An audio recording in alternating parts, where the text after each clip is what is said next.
My name is Adam Scrency, and we're here on ancestral Ohlone lands. What we needed in our lives at the time was a home. We had been living in a small apartment, and my wife Srijana was very ill, very sick, and so for us this was a big part of that healing process, and so we were drawn to it for those reasons. A new place that was almost like a fresh start for us, though we knew it wasn't going to be like an easy transition. There was a lot of work that needed to be done, which for us was also very personal. And we knew there was going to be a lot of work to heal. When I first found this property, we felt that there was some illness or sickness, probably because we also felt some illness and sickness within ourselves at the time. But it was a very rainy time of year, and the ground, knowing that there are a lot of clay soils that retain water, everything was soggy, everything was a little dark, and when we walked into the house itself, the foundation had been completely failed as well. And so there was just like lots of creaks and cracks everywhere. It just felt unstable. This house had been in such rough condition that we knew that there was an opportunity to make some changes here. And the way we might describe it is as a healing. We wanted to heal the house and in a way, both heal ourselves and heal the land that the house was sitting on. In my own personal journey within the world of construction, having worked in construction for the last 20 years, we spent a lot of time deconstructing spaces, but also tossing majority of those materials in the dump. And then there's a lot of disturbance in that construction process to the soil, to the land, to animals, neighborhood, people, community, all of that.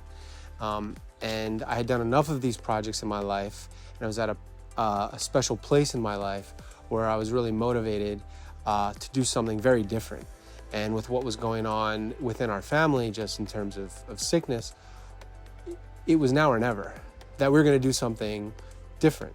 And so the moment I walked into the house, my contractor mind was quickly turned on, and I said to myself under my breath, "Oh, this is a knockdown.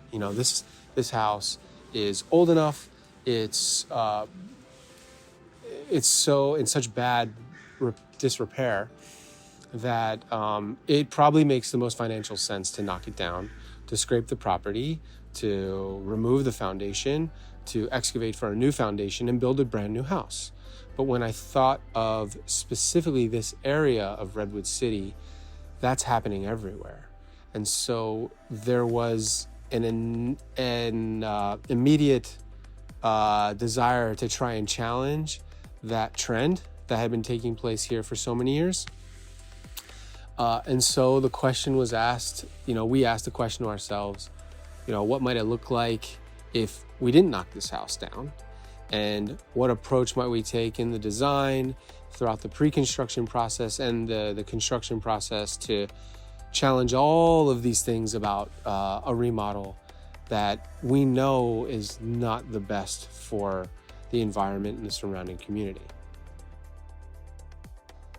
So the guiding principles were inspired by regenerative design and regenerative development, these ideas of regeneration that we want to not just prevent any more destruction to the local environment and its social systems around it, not just attain some kind of net zero calculation, but have a net positive impact on everything from the environment to local community to the local economy.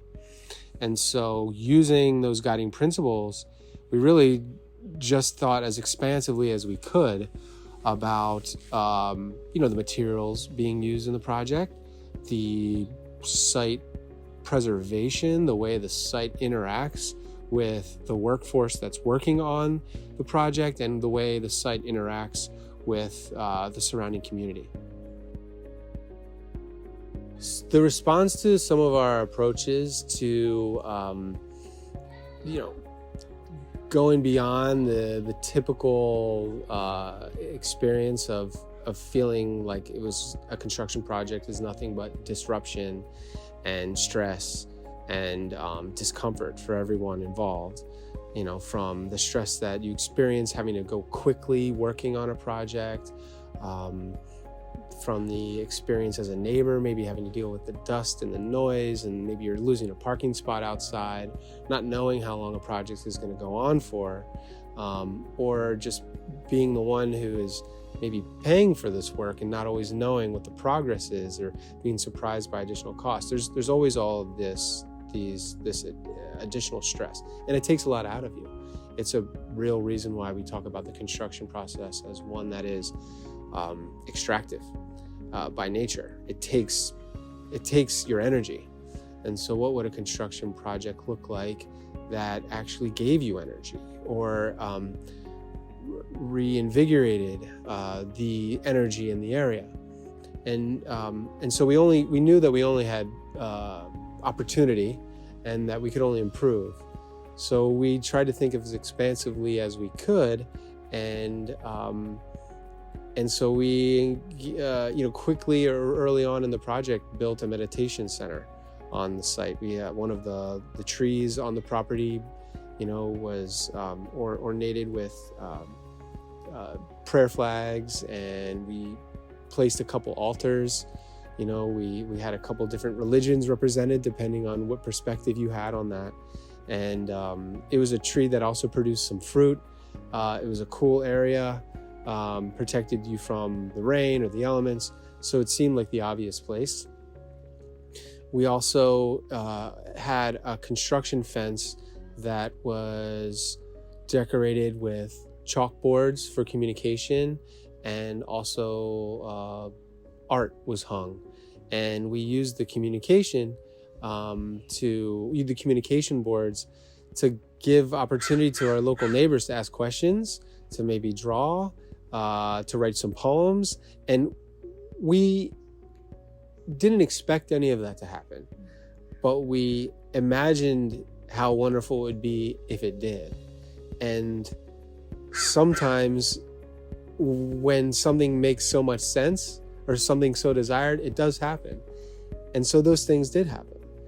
And we had little kids in the neighborhood drawing pictures, neighbors writing poems, asking questions to us. We would respond to those questions on the chalkboard. We had a local artist come and along with the phases of the project, whether it was deconstruction or foundation or all trades, draw some pieces that inspired her, and that reflected that moment for us in the process.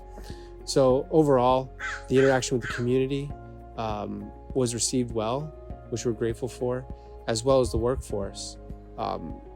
We had all types of folks who were working on this property use the meditation center in different ways. Some were, offering prayers to their own families, to the project itself. Some were going there and just using the space for some solitude and some refuge. We even had people who were working on other projects as well as ours, but when they went to other projects in the area, they would stop by our house to use the space, and they would ask us is that okay? And we were surprised by both of those situations, that someone would want to come and that they would also even ask us if it was okay, because absolutely, that's what it was here for. The most important thing in general for us was to be living in this area. We really love the area. We're close to people that we know and love. And we felt just very comfortable when we first drove into the neighborhood. There was neighbors who were walking out of their doors, coming to greet us, which isn't the most common thing these days to experience that. So we already felt a connection with the neighborhood. It's a little bit of a dream come true. I know that sounds probably cliche, but what we wanted was actually very simple. We wanted a place where we felt healthy again, or just healthier. And so we were fortunate enough to be in a position to be able to do all this work. This is something that I've done most of my life, this kind of work, just working on homes. And all we really wanted beyond that was the access to the outdoors and to the nature around us. So a home was designed with lots of glass, lots of windows and doors, no forced air systems, everything is radiant heat, no gas. We removed the gas from the property. Everything is electric and powered by the sun, and lots of white light colors in order to reflect the sunlight both away from the house to refract some sun back to outer space and get some, ease some of the intensity of climate change, but also to reflect all that light and feel open. It's a small home, so it was designed to be made open. We have double doors going into a very small bedroom because we wanted that sense of flow. When the chimney was taken down, we turned that into a glass kind of homage to the old chimney. And so there's a skylight in the place of where the old chimney stack used to be. So when we wake up on Sunday morning, on a day that you don't have to hustle out of the house and get the kids ready for school and all that, and we just open our eyes, all we see is green and sun. And that's all we wanted. And now we have that. It's actually not a lot to ask for, but it's not always easy to make the simple things happen. I think the term eco-chaplain is a beautiful term for what it is I was attempting to do on this project, because it acknowledges both a level of activism, a level of the awareness of powers that are much bigger than we are as humans, and someone who's also just engaged at a ground level with people around them. And so what an honor and what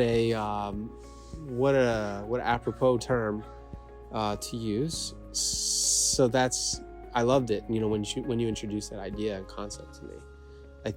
I think that it would be strange or hard to go through an experience like this and not just want to continue to do this kind of work.